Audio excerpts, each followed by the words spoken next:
అందరికి నమస్తే. అందరు ఎట్లున్నారు? I hope you all good. అయితే మన యూకే గవర్నమెంట్ కొన్ని రూల్స్ అనేది చేంజ్ చేసింది అన్నమాట. స్టూడెంట్స్కి అండ్ స్కిల్ వర్క్ వీసా ఇంకా కేర్ హోమ్ వాళ్ళకి కొన్ని రూల్స్ అనేది చేంజ్ చేసారు. ఎట్లా అంటే ఫస్ట్ మన స్టూడెంట్స్కి అయితే పిహెచ్డబ్ల్యూ ఇన్ని రోజులు మనకు 2 years వచ్చింది. ఇప్పటి నుండి అయితే 18 months వాళ్ళకు. అదొక మనకు స్టూడెంట్స్కి అయితే ఒక బ్యాడ్. ఇంకా స్కిల్ వర్క్ వీసా అయితే అంతకుముందు 5 years ఉంటే ఐఎల్ఆర్ లేక పిఆర్కి ఎలిజిబుల్ ఉండేది. ఇప్పుడు ఆ 5 years కాస్త 10 years వేసారు.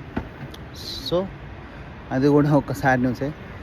ఇంకేంటి, కేర్ వర్క్ వీసాలో ఇన్ని రోజులు ఎవరైతే ఉన్నారో వాళ్ళకు ఇప్పుడు ప్రజెంట్ నడుస్తున్న వాళ్ళకైతే 2028 దాకా ఛాన్స్ ఇచ్చారు. ఇప్పటి నుండి అయితే ఏం ఉన్నాయంట. ఇంకా స్టూడెంట్ యూనివర్సిటీ వాళ్ళకైతే కొన్ని స్ట్రిక్ట్ రూల్స్ పెట్టారు అట్లా.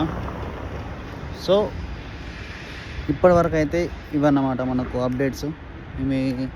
అలా ప్లాన్ ఏంటిదంటే లైక్ ఇమిగ్రెంట్స్ని అలాగ రెడ్యూస్ చేసుకోవాలి అంతే ఈ కంట్రీ నుండి వెళ్ళి అట్లా. సో ఇప్పటివరకు అయితే ఇవి updates.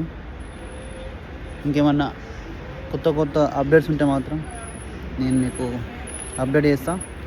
Until then see you, bye, take care.